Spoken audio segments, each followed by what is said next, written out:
Tempat ini dibangun untuk merawat tentara-tentara Belanda korban Perang Dunia Kedua yang mengalami gangguan jiwa atau psikisnya kena, dan mereka semua tidak pernah kembali ke tanah kelahiran mereka. Kisah ini adalah tentang kisah panti asuhan yang beroperasi pasca kemerdekaan Republik Indonesia. Pada masa itu memang kondisi negara ini masih dalam kondisi pergolakan, perpecahan di mana-mana, dan pertentangan sesama warga negara pun terjadi. Begitu banyak anak-anak yang terlantar, orang-orang yang memang belum bisa diurus atau disentuh oleh negara secara keseluruhan. Kebanyakan dari mereka memang membutuhkan tempat untuk tinggal atau berteduh, kebutuhan sehari-hari seperti makan, minum, dan masih banyak lainnya. Dan di masa-masa itulah panti asuhan ini pun didirikan. Salah satu foto yang berada di perpustakaan bangunan ini menunjukkan sebuah foto pengelola panti asuhan bersama anak-anak yang dirawat mereka, yang kondisinya kurang baik atau kurang cukup gizi atau nutrisi. Badannya kurus tapi perutnya buncit seperti busung lapar. Itulah kondisi yang memang terjadi dan dirawat oleh panti asuhan ini. Dan kembali lagi, untuk hal-hal itulah panti asuhan ini dibentuk atau dibuat agar mereka seperti orang-orang yang memang tidak memiliki kemampuan ekonomi yang lebih itu dapat layak untuk hidup, seperti dia dapat tempat tinggal, dapat makan, dapat pendidikan, seperti itu. Dan memang tujuannya panti asuhan ini adalah untuk mendidik anak-anak yang memang seperti itu, hingga nanti saat mereka sudah dewasa dan dapat mencari uang sendiri, barulah nanti mereka akan dinyatakan lulus atau bisa untuk keluar mencari pekerjaan dan hidup seperti apa yang mereka inginkan. Namun ada satu fakta tentang bangunan panti asuhan ini. Panti asuhan ini berdiri di atas tempat yang dulunya adalah tempat rumah sakit jiwa tentara-tentara militer Belanda waktu Perang Dunia Kedua. Tentara-tentara ini yang sakit jiwa ini dirawat di tempat ini dan meninggal di tempat itu. Ya, di bangsal ini yang sekarang didirikan sebagai panti asuhan ini. Jadi sebelumnya panti asuhan adalah bangsal rumah sakit jiwa untuk tentara-tentara Belanda. Dan kisah ini diceritakan oleh seseorang yang hidup di panti asuhan itu selama kurang lebih 10 tahun. Tidak hanya kesaksian darinya orang ini, bahkan ternyata ada cerita-cerita lain dari teman-teman penghuni panti asuhan itu, dan pada waktu yang sama pula. Sebelum masuk ke kisah utamanya, sebelum itu marilah kita subscribe dulu. Jangan lupa subscribe dulu teman-teman. Dan untuk teman-teman yang sudah subscribe, terima kasih banyak. Semoga channel ini lekas besar dan kita dapat menyajikan kisah-kisah yang lebih menarik lagi dan dengan suasana tempat yang lebih baik lagi, karena memang kita masih keterbatasan. Jadi mohon dukungan teman-teman agar bersama kita dapat mengembangkan channel ini. Oke teman-teman, kita langsung masuk ke kisah utamanya. Seperti apa kisahnya? Ini kisahnya. Kisah yang akan kita share kali ini berjudul Teror Makhluk Halus Peninggalan Bangsal Rumah Sakit Jiwa Belanda. Ini dia. Katanya hanya orang-orang tertentu yang dapat melihat makhluk halus. Tapi nyatanya di bangsal panti asuhan ini, hampir semua orang yang menghuni tempat ini dapat melihat makhluk halus itu di jam-jam tertentu. Dan ini sudah dikonfirmasi oleh banyak teman-teman yang memang tinggal di waktu itu yang sama. Dan karena saking seringnya kita ketemu hal-hal seperti itu, akhirnya mau tidak mau kami dan bangsa hal-hal yang tidak terlihat itu mencoba untuk saling berdampingan. Jakarta 1998. Maaf ya nak, nenek sudah nggak sanggup lagi membiayai hidupmu. Itulah perkataan nenek ketika mengantar Riko ke panti asuhan dengan bangunan yang besar, tua, dan kokoh. Sebuah bangunan yang banyak tinggal anak kecil di sana. Dan setelah ini, panti asuhan ini pun akan menjadi rumah daripada Riko. Karena Riko oleh neneknya yang udah tua dan sudah kurang lebih tidak mampu mencukupi biaya hidup mereka, akhirnya neneknya menyerahkan Riko ke panti asuhan untuk dirawat dan tumbuh besar di sana. Riko sebenarnya tak mau, karena memang dia sudah tak punya pilihan lagi, karena perceraian ibu dan bapaknya sangat berdampak buruk baginya, dan pada akhirnya membuat dia diserahkan ke panti asuhan oleh keluarganya sendiri. Kedua orang tua Riko setelah bercerai tak tahu entah kemana perginya, dan berakhir waktu setelah ibu dan bapaknya Riko berpisah, Riko tinggal dengan neneknya, dan saat ini neneknya sudah tak mampu untuk membiayai hidupnya. Jadi mau tidak mau neneknya harus menyerahkan Riko ke panti asuhan. Bertumbuh dengan anak-anak seumurannya yang tidak mengkhawatirkan biaya hidup karena makan semua pendidikan sudah ditanggung oleh panti asuhan itu. Saat itu memang Riko masih duduk di bangku SD. Berkali-kali Riko menolak, namun mau apa dikata, keputusan nenek sudah bulat karena takut Riko tidak mendapatkan pendidikan yang baik dan malah mencari kerja untuk menghidupi mereka. Nenek pun memang mau tidak mau memang harus menyerahkan ke panti asuhan. Ketika masuk di panti asuhan, mau tidak mau Riko harus segera menyesuaikan diri dan bergaul atau membaur dengan teman-teman sebayanya. Memang kala itu di tempat panti asuhan itu banyak anak-anak yang seumuran dengan Riko. Awalnya Riko mengira dirinya bernasib yang paling buruk atau paling mengenaskan. Tapi setelah mereka bercakap-cakap, berbincang-bincang, ternyata Riko pun berubah pikiran. Ditinggalkan begitu saja oleh orang tua mereka, ada yang diantar oleh dinas sosial, bahkan yang paling parah, ada anak yang ditemukan di depan pintu panti asuhan itu dan tidak tahu orang tuanya siapa, dan diletakkan dalam kardus pula. Ya, itulah kebanyakan penghuni panti asuhan ini. Rata-rata kebanyakan yang menghuni panti asuhan ini anak-anaknya memang sebenarnya bukan kesalahan dari mereka sendiri, tapi memang banyak faktor, entah dari perceraian, entah dari sisa-sisa dari perang yang menghilangkan banyak luka, banyak faktor. Tapi mau tidak mau, balik lagi, mau tidak mau, anak-anak ini harus tetap menjalani hidupnya. Perjalanan pun di panti asuhan ini pun dimulai karena Riko juga masih di bangku SD, jadi dia akan melanjutkan pendidikan di SD yang ada di panti asuhan ini. Untuk kelas 1 sampai kelas 3 SD itu diberi kelompok dengan nama Jambu. Tentu saja ini juga berlaku untuk asrama mereka, tempat tidur, dan lain-lain. Kelompok 4 sampai 6 diberi nama Drikola. Lalu untuk yang SMP yang kelas 1 sampai kelas 3 itu diberi nama kelompok Sadewa, dan Riko waktu itu berada di kelompok Jambu. Jadi kisaran kelas 1 atau kelas 3 ya, kisaran itu kelas 1 sampai kelas 3 SD. Saat Riko masuk waktu itu, kelompok Jambu berisikan 30 orang, kisaran 30 orang anak. Semua tidur di tempat ruangan yang sama, kamar yang berisi ranjang susun ya. Jadi bawah, tengah, atas gitu. Ada 3 sub atau 2 sub gitulah, dan bentuknya pun berderet. Jadi lurus sini, terus ke sini lagi, terus ke sini, di tengahnya ada jalan untuk biasanya untuk lalu lalang gitu kan. Namun memang karena kondisi negara waktu itu masih dalam kondisi carut marut ya, jadi ranjangnya cuma hanya ranjang besi itu dengan beralaskan terpal.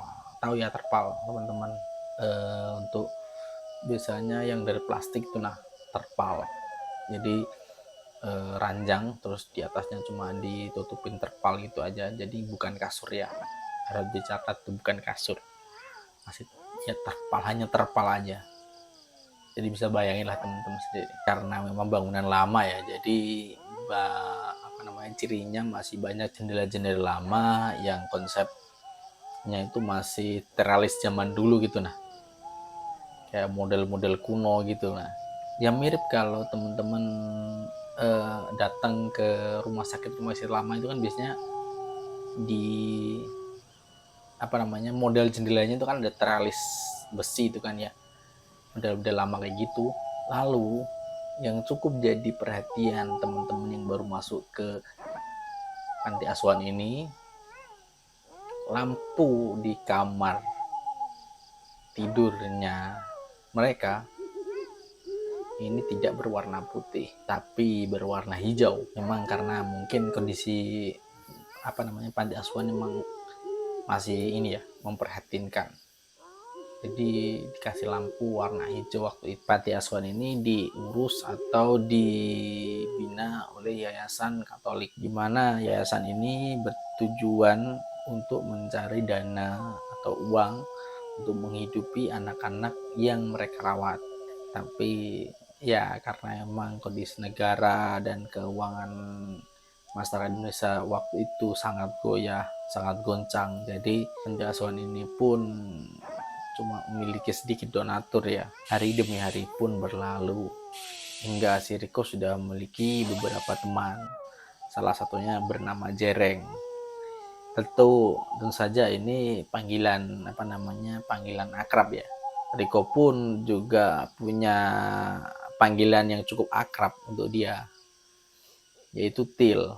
Teman-temannya memanggil Tile itu karena bentuk giginya itu mirip dengan salah satu pemeran film di sinetron Dul.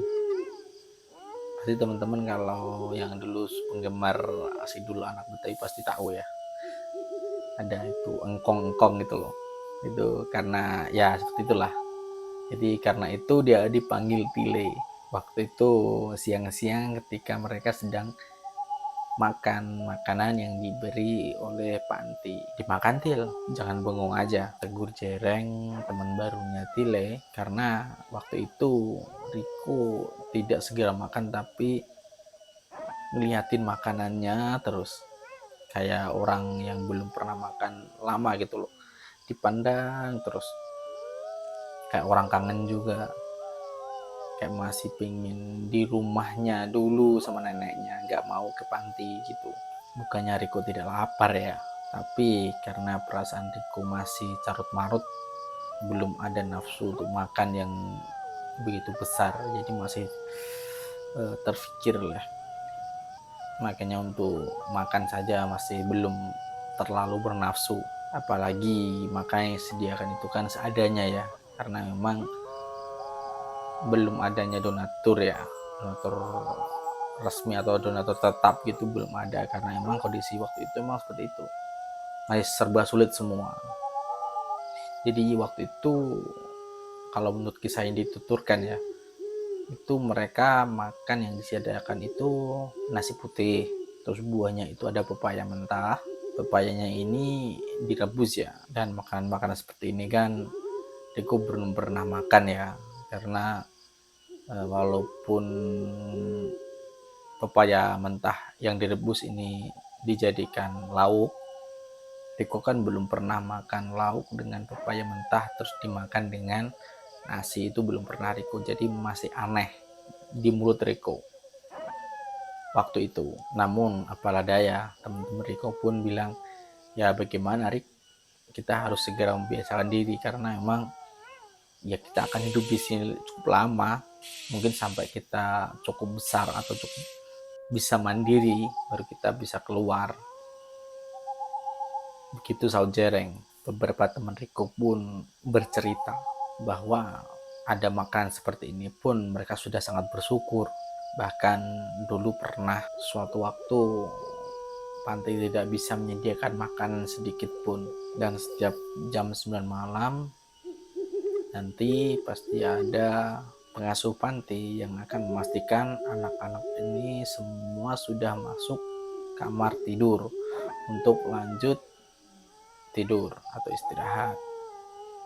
Harus itu untuk mendisiplinkan mereka. Jadi jam 9 malam harus semua udah di atas ranjang untuk lanjut tidur. Seperti itu.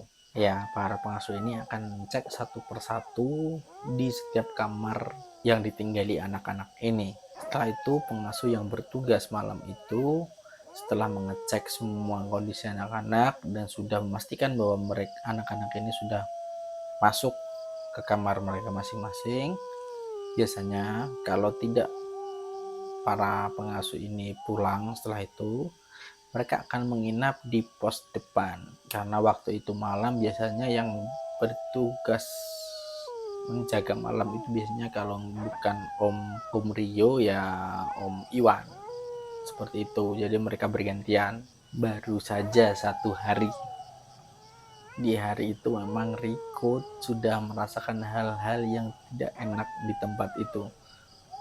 Memang salah satunya emang karena baru pertama ya, pasti dapat merasa juga nggak nyaman di satu tempat yang baru kita datangi. Tapi memang Riko waktu hari pertama itu sudah merasakan beberapa kejanggalan memang, seperti lampu yang warnanya hijau, terus banyaklah hal-hal yang cukup janggal menurut dia. Malam itu setelah pengasuh selesai cek semua ruangan tempat anak-anak tidur, tiba-tiba sekitar 20 anak pindah dari tempat tidur mereka. Mereka 20 anak ini tidak tidur di tempat mereka. Mereka tidur di tempat lain dan hanya menyisakan 10 anak yang berada di kamar kelompok jambu ini. Karena kami berdua juga bisa dibilang masih anak baru ya, belum tahu kenapa. Tapi Niko pun mulai merasa hal-hal janggal ini bertambah ketika lewat tengah malam. Riko setengah terbangun ketika mendengar suara bunyi lonceng. Teng, teng. Ya, itu suara lonceng gereja. Suara itu disusul oleh suara paduan suara yang sayup-sayup menghilang dan muncul. Seperti sedikit terdengar, mulai hilang, terdengar lagi, hilang lagi, seperti itu. Kedua suara itu bergantian hingga cukup lama. Karena walau begitu Riko juga cukup tenang. Ya biasalah, karena dekat gereja memang. Riko coba untuk menghiraukan, untuk tidak menggubris hal itu. Riko mulai mencoba untuk tidur kembali. Tiba-tiba ada suara lain yang sedang mendekat ke kamar anak-anak ini.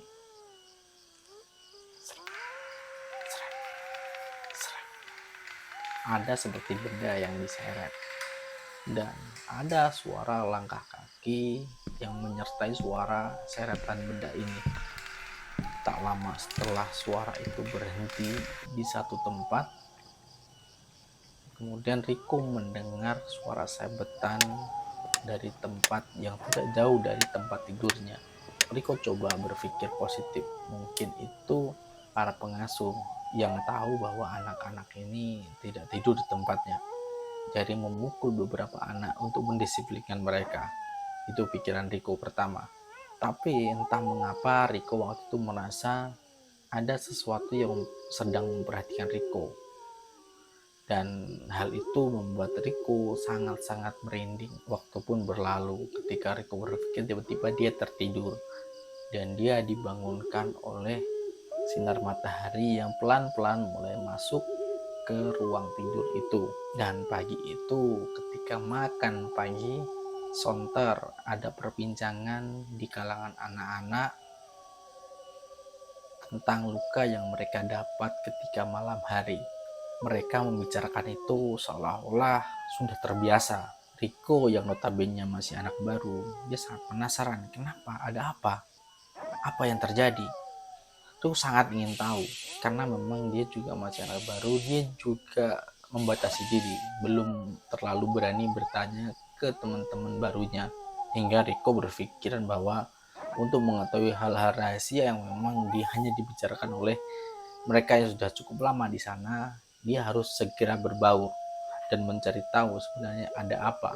Riko pun mulai mencoba berbaur dengan makan paginya dia bersama teman-teman yang baru. Dia mendekati beberapa teman untuk mendapatkan informasi-informasi yang ingin dia dapatkan. Dan tidak kalah aneh, sarapan pagi itu kami disajikan oleh makanan mie yang dimasak bersamaan. Bayangkan kalian makan mie goreng dan mie rebus soto, bumbunya dicampur. Ya kurang lebih katanya seperti itu rasanya. Dan setelah bumbunya dicampur, itu langsung disajikan ke anak-anak ini. Dan itulah menu pagi mereka setiap pagi. Karena emang itu tadi, keterbatasan biaya lagi. Karena rata-rata yang diberikan donatur ini kebanyakan kalau nggak beras ya mie instan, seperti itu.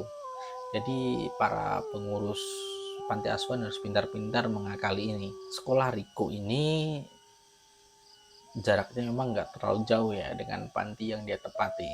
Cukup memang hanya beberapa menit saja berjalan sudah sampai tempat panti atau sekolahnya Riko. Dari situ Riko juga mulai memetakan tentang panti itu sendiri. Ternyata memang panti dan sekolah ini hanya dipisahkan oleh taman dengan sebuah kapel atau gereja kecil lah ya, yang hanya untuk kebaktian di sekitaran situ. Disitulah Riko baru ngeh ternyata kemungkinan tadi malam yang dia dengar itu suara lonceng dari kapel kecil ini. Kala itu Riko memang berjalan bersama Jereng, yang mereka juga cukup dekat. Karena sama-sama mereka adalah anak baru, jadi saling mengakarkan diri. Riko pun bertanya ke Jereng, Reng, itu tadi malam kok banyak yang tidur nggak di kamar ya? Kenapa? Riko pun bertanya seperti itu karena memang dia benar-benar tidak tahu kenapa. Kita kan ada kamar, kenapa dia beralih tempat? Emang kenapa sebenarnya? Riko pun kembali melanjutkan pertanyaannya. Katanya teman-teman yang tidak tidur di ranjang tadi malam itu mereka tidur di lorong WC. Tapi aku nggak tahu kenapa. Kenapa kamu tahu nggak, Ren? Jawab tanya Riko. Karena Jereng pun belum lama tinggal di panti ini ya. Jereng pun mencoba menjawab sebisanya. Dia menjawab, sebenarnya baru beberapa hari ini Rik, mereka itu tidur di lorong WC. Nggak tahu kenapa, saya juga nggak terlalu tahu kenapa.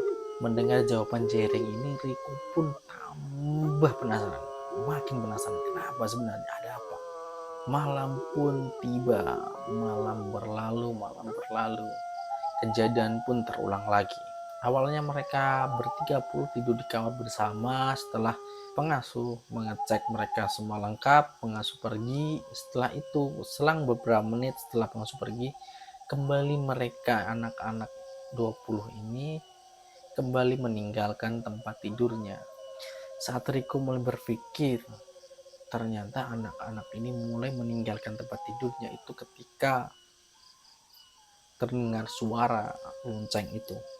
Mulai terdengar suara lonceng, mereka buru-buru atau cepat-cepat pergi dari tempat tidur mereka. Karena rasa penasaran Riko pun menjadi sulit untuk tidur. Walaupun dicoba sebagaimanapun, dia sulit untuk tidur karena sangat sulit untuk tidur malam itu. Karena rasa penasaran Riko sangat tinggi. Kenapa? Dia berkali-kali bertanya kenapa. Ini sebenarnya ada apa? Di tengah-tengah pikiran Riko yang sangat kalut, tiba-tiba suara itu terdengar lagi. Ketika lonceng dan paduan suara mulai berhenti, bernyanyi, berbunyi, lalu terdengar suara itu lagi. Ada barang yang diseret, lalu bersamaan dengan suara langkah kaki yang mendekati ruangan itu. Di jam yang sama itu terjadi. Suara itu sama seperti yang kemarin didengar oleh Riko pertama kali. Sama. Jam yang sama, suara yang sama. Karena mungkin rasa takut dari Riko pun segera menutup mukanya dengan selimut. Dan karena Riko sangat ketakutan, dia sangat mencoba untuk segera untuk tidur. Tapi karena rasa takut bercampur penasaran, dia nggak bisa tidur. Langkah kaki itu pun berhenti di salah satu tempat tidur yang tidak jauh dari tempat tidur Riko. Karena rasa penasaran yang tinggi, bercampur ketakutan. Itu membuat Riko memutuskan untuk mencoba, dalam tanda kutip mencoba ya, berusaha mencari tahu sebenarnya ada apa dan kenapa. Riko mencoba melihat siapa yang berjalan dan membawa barang itu. Ternyata apa yang terlihat waktu itu membuat Riko seketika kaget bukan main, shock, hingga membuat mukanya sangat pucat sekali. Ternyata yang awalnya Riko berpikiran bahwa orang itu adalah pengurus panti atau pengasuh yang malam untuk mendisiplinkan anak-anak, ternyata itu bukan. Ya, itu bukan pengasuh dari panti asuhan itu. Riko kala itu benar-benar sangat pucat sekali. Yang dilihat kala itu oleh Riko adalah sesosok perempuan berpakaian seragam perawat Belanda yang cukup lusuh, lalu membawa tongkat di tangannya yang diseret sambil dia berjalan. Tongkat itu cukup cukup kecil seperti rotan. Ya mungkin rotan ya. Yang dimaksud rotan mungkin itu yang dibawa wanita ini. Kayak sebuah rotan yang dibawa, yang diseret berjalan malam-malam dengan sambil tertawa tipis terkikik-kikik. Dia tertawa seperti itu, kayak berjalan pelan-pelan melewati ruang demi ruang sambil menyeret benda rotan itu tadi. Saat itu dia berhenti di satu tempat tidur, menatap satu anak yang sedang tidur dengan tertawa senyum tipis sambil terkikik-kikik. Setelah beberapa saat dia terdiam di situ sambil tertawa dan memperhatikan anak yang sedang tidur itu, tiba-tiba dia mengamuk memukul anak itu dengan keras-keras sekencang-kencangnya hingga berkali-kali. Dia memukul anak itu berkali-kali dengan membabi buta dan sambil tertawa, seperti seolah-olah dia melakukan hal yang dia senangi. Dia sangat menikmati hal itu, memukul anak itu. Riko yang melihat itu tentu saja antara perasaannya bingung, terus campur aduk. Ini apa-apaan? Itu siapa? Ini kenapa? Makin banyak lagi pertanyaan Riko. Yang bisa dilakukan Riko waktu itu adalah mencoba sekuat tenaga untuk tutup mata, untuk cepat segera tidur. Dan pagi pun berlalu, kembali lagi perbincangan pun muncul. Dan memang ada anak yang memiliki bekas luka, ya seperti cambukan atau pukulan rotan. Di situ Riko makin bingung lagi. Padahal anak ini tidak teriak, tidak apa, tidak merasakan sakit apa-apa, tidak teriak atau tidak apa, tidak, waktu dipukul itu nggak kerasa gitu loh. Tapi paginya membekas di badannya. Aneh kan? Dan waktu Riko mencoba untuk benar-benar memperhatikan, mengingat-ingat tadi malam, ternyata anak itu memang anak yang tadi malam tidur itu, ya emang anak itu. Aku mencoba berkali-kali membayangkan tadi malam, terus melihat lagi, apa ini bener apa enggak, ini kenapa sebenarnya, masih banyak pertanyaan. Dan disitulah Riko mulai pelan-pelan mengetahui sebenarnya ada apa atau kenapa atau apa yang terjadi sebenarnya. Riko mulai pelan-pelan paham. Dia mulai berpikir tentang lonceng, tentang paduan suara, tentang malam setiap jam itu. Kenapa pasti ada itu. Riko mulai tahu pelan-pelan. Hal itu memang sudah terjadi beberapa lama ya. Hingga teman-teman yang sudah duluan tinggal di kamar jambu itu sudah mulai terbiasa dengan hal itu. Dan Riko mulai memberanikan diri untuk berbicara ke teman-teman ini. Riko menceritakan semuanya yang dia dengar dan dia lihat. Dan ketika itu pun yang lain juga mengkonfirmasi bahwa iya, memang dari dulu Rik, memang dari dulu kayak gitu. Pasti sekitar jam ini nanti ada suara lonceng berbunyi. Setelah lonceng ada lonceng dibarengi paduan suara. Setelah itu berhenti, pasti ada datang satu sosok. Sosoknya sama. Saat mereka ceritakan itu sama. Sosok perempuan yang memakai baju perawat lusuh ini akan muncul di lorong dan masuk ke kamar kelompok jambu. Ia akan memukul anak yang tidur di ranjang secara acak dan membabi buta. Dia memukul dengan batang rotan yang dia bawa, dan mereka yang dipukul tidak akan sadar ketika tidur. Akan tetapi ketika mereka bangun dari tidur, badan mereka akan meninggalkan bekas luka pukulan, dan itu nyata. Itulah kenapa banyak teman-teman yang ketika lonceng sudah berbunyi mereka akan pergi dari kamar itu lalu tidur di lorong WC.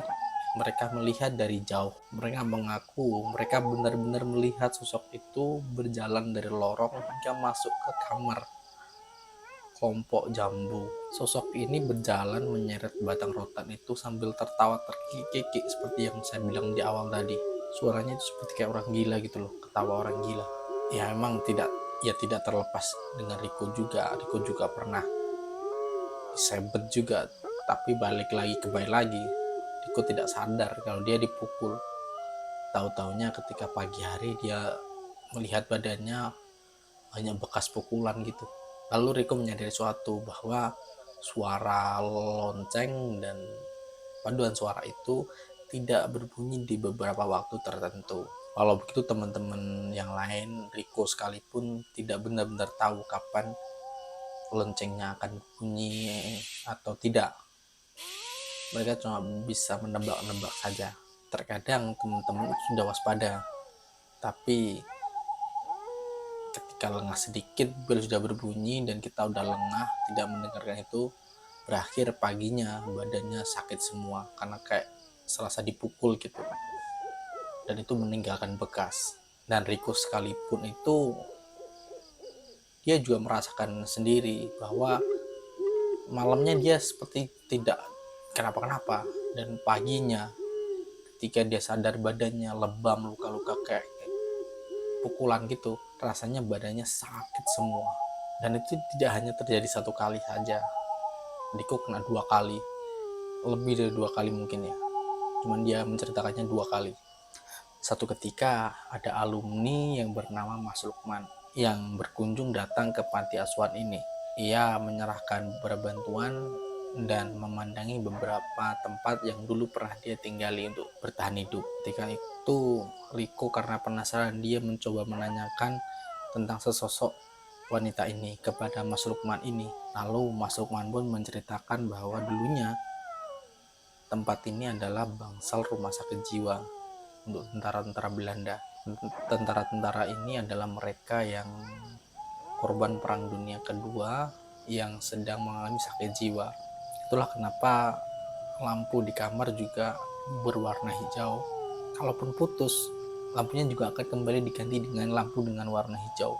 Opsi lain mungkin warna merah ya. Dulu kata Mas Lukman, ada cerita bahwa saat masih berupa bangsal, setiap ada pasien yang berisik teriak-teriak di tengah malam, perawat itu yang dimaksud rumah ini adalah wanita itu yang dilihat anak-anak ini, dia akan masuk ke kamar bangsal-bangsal yang ditempati oleh pasien-pasien sakit jiwa ini, lalu memukuli mereka seperti yang dilihat oleh Riko ini. Mas Lukman menambahkan juga bahwa dari dulu menyebar bahwa makhluk halus itu dulunya juga sepertinya saat dia menjadi manusia, masih sebagai manusia, perawat itu juga disinyalir mengalami gangguan kejiwaan. Makanya dia terasa menikmati saat menyiksa pasien-pasien atau anak-anak di panti asuhan ini. Tak lepas juga Mas Lukman menceritakan bahwa dia juga salah satu korban atau dia juga mengalami hal yang serupa yang dialami oleh anak-anak yang tinggal di panti asuhan itu. Dan sama seperti kami, dia juga diteror oleh makhluk dari perawat gila ini. Dia juga pernah kena sabetan itu juga, dan dia juga pernah mencoba untuk melaporkan ke pengelola panti tentang keberadaan sosok itu. Dia melaporkan kepada pengurus dan para panti-panti yang dipercaya untuk mengurus tempat itu. Lalu setelah ada laporan itu biasanya akan dilakukan doa-doa bersama. Namun setelah doa dilakukan memang sempat berhenti dan sifatnya itu sementara. Ketika sudah tidak dilakukan lagi, kejadian yang sama akan terulang lagi. Dia akan datang lagi menghampiri anak-anak untuk dipukul kembali. Dan itu penjelasan Mas Lukman. Itu saja untuk kisah kali ini. Jika teman-teman suka dengan kisahnya, tolong bantu subscribe, like, dan komen, dan share juga, agar Mimin juga semangat untuk buat videonya. Jadi teman-teman, terima kasih untuk semuanya yang udah subscribe, nonton, like, share. Kita ketemu di kisah selanjutnya, masih dengan kisah ini, lanjutan kisah ini. Saya ucapkan terima kasih. Wassalamualaikum warahmatullahi wabarakatuh. See you next video.